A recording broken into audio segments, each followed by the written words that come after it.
So coming in from the front, want to walk your way down, take this cover off first. There's a couple of 10s there, you'll see the two, whatever, other bolts and clips. Take that down. And we're going to look up into this hole here. So the tensioner is actually there, you can actually see it's a little bit difficult to see.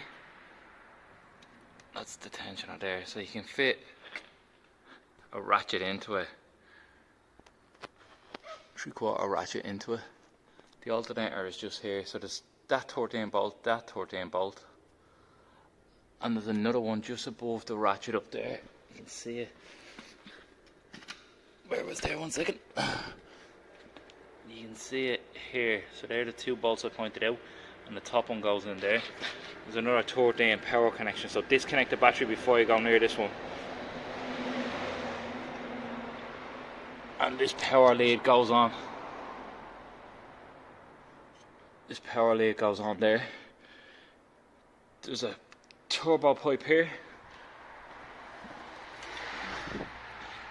which sits there. You're gonna release the warm drive on that end, the warm drive on this end, and there's a 10 there. Bolts in here, and there's a clip as well. So once you pull that down, you get a bit more access. You have to undo this 15 nut there. That's me here, 15 nut. Then I use this jack stand here with a piece of wood on it to jack the engine up, and these parts will go up,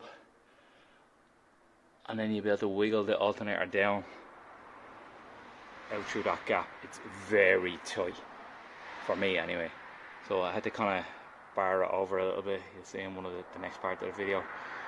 So the new alternator's in and the belt's back on. You could probably do it all from here. I did take out the airbox, but I don't think you needed to. You can probably do it all from this little hole. It's a bit of a pain, alright, but it's doable.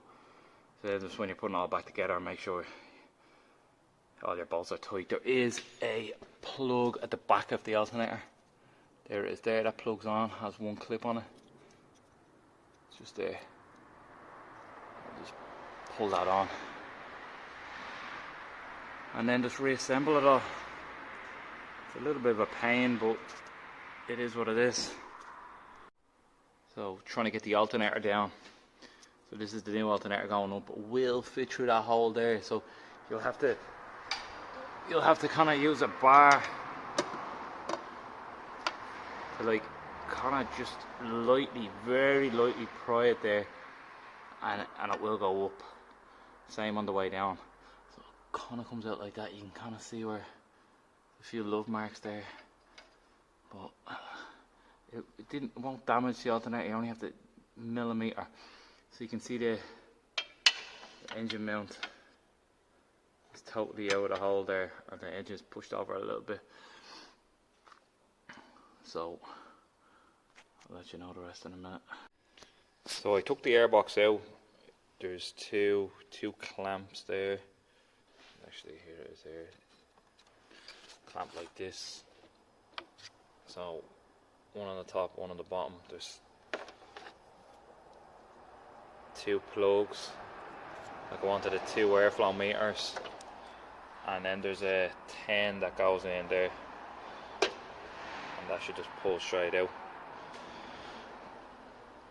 The belt was actually off a little bit here, so I had to get somebody to help me push it back on while I took the tension off on the other side. You might be able to get down, the tensioner is down there, where that silver part is there. My ratchet is still on it.